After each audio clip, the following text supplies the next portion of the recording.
I've been thinking it over recently, and I don't know if I like Zoro that much as a character or if he's even an interesting guy. He essentially boils down to cool guy strong, cool guy no talk much, cool guy have cool guy fights. And yeah, that's cool, no pun intended. This is One Piece, right? We have intricately fleshed out characters with tragic backstories and respectable motivations. And then you have Zoro. Usopp was abandoned by his father and had to watch his mother fall ill and die young at a young age, and carried on his storytelling behavior because it was the only thing that put a smile on his dying mother's face during those dark times. Nami was forced into indentured servitude for the sake of freeing her village from the dark clutches of Arlong and his goons, and was utterly broken when she realized that after all those years of following his command, it was all for naught, as he never intended on freeing her or her townsfolk. Robin had to witness the genocide of her people and was forced on the run from the world government by the age of 8, surviving all alone in a world that most men aren't even able to properly navigate.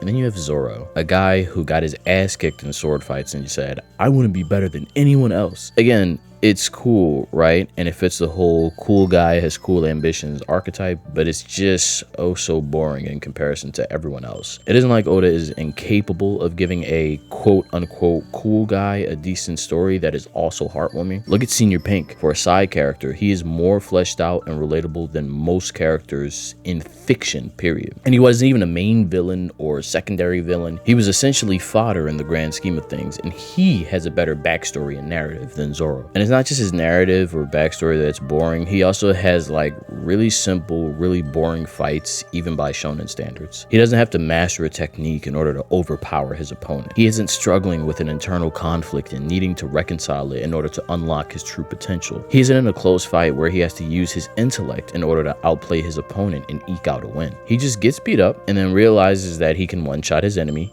and he does. Every major fight follows that same formula, and it's strange because Oda gives everyone else some form of uniqueness with their fights. Even the weaklings like Nami or Usopp or Chopper have something that they have to achieve in their individual battles in order to continue their character arcs. Everyone has something special to their fights except for Zoro. And then the worst part of his character is the getting lost thing. Like, why? It's so dumb. He can't move 5 feet without losing his direction. At this point, it's just lame. You throw any of the Straw Hats on a random island they need to discover, and each one of them is gonna have a wonderfully unique experience. And then you have Zoro, whose stupid ass is gonna get stuck at spawn because of this weird disability. When you really think about it, there's nothing that really makes Zoro special or cool at all. And I don't want to hear that, oh, he's the most loyal Straw Hat crap, because every one of the members are just as loyal to Luffy as he is. He doesn't get special props from me just because he was the one that took all of Luffy's pain, because let's remember,